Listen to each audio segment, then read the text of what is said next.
Bonjour. Aujourd'hui, c'est l'ouverture de la conférence consultative politique du peuple chinois. C'est une sorte de chambre haute à la chinoise, bien évidemment. Elle a un pouvoir législatif. Comme vous le savez, la Chine est souvent critiquée par l'Occident, le fait que le pays soit gouverné par un seul parti, un parti unique. Oui, c'est vrai, le Parti communiste chinois est un parti au pouvoir. C'est un fait. C'est vrai aussi que la Chine n'est pas un pays ayant un système de multipartisme. Mais il faut vous rappeler aussi que la Chine a construit un système de coopération multipartite. En réalité, le PCC ne gouverne pas tout seul. Il gouverne avec 8 autres partis démocratiques. Les membres de ces 8 partis sont non seulement très présents dans le gouvernement, et surtout ils dirigent le pays avec le PCC à travers justement l'Assemblée populaire nationale et surtout la conférence consultative politique du peuple chinois, CCPPC.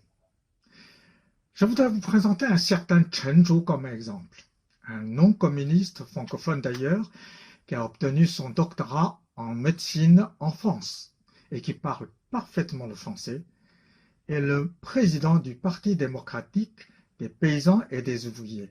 Il est élu le vice-président de l'Assemblée nationale populaire. Il a été aussi ministre de la Santé publique. Voyez, un Chinois non communiste peut parfaitement être au sein du pouvoir.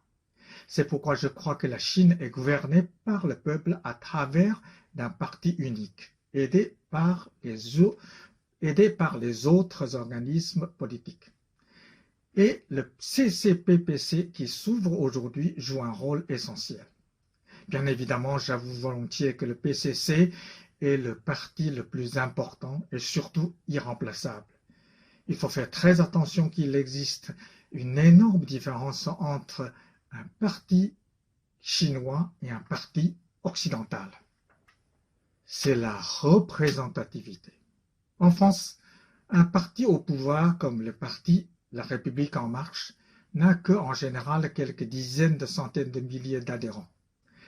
Alors, selon les statistiques, tous les adhérents de tous les autres partis politiques français réunis ne représentent que moins de 2% de la population.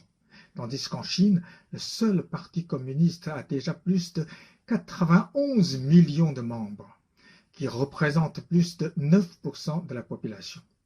Si on ajoute les autres partis comme le parti de notre ami francophone Chen Zhu, vous pouvez imaginer la différence du système politique entre la France et la Chine. Le nombre d'adhérents de 8 autres partis démocratiques ne sont pas très nombreux, moins d'1 million, mais ils représentent plus de 70% des députés de la CCPPC, donc leur pouvoir législatif est réel. Vous savez, Albert Einstein a dit ceci: la théorie, c'est quand on sait tout et que rien ne fonctionne. La pratique, c'est quand tout fonctionne et que personne ne sait pourquoi. La Chine, aujourd'hui, au moins, tout fonctionne. Ça ne suffit pas? Merci.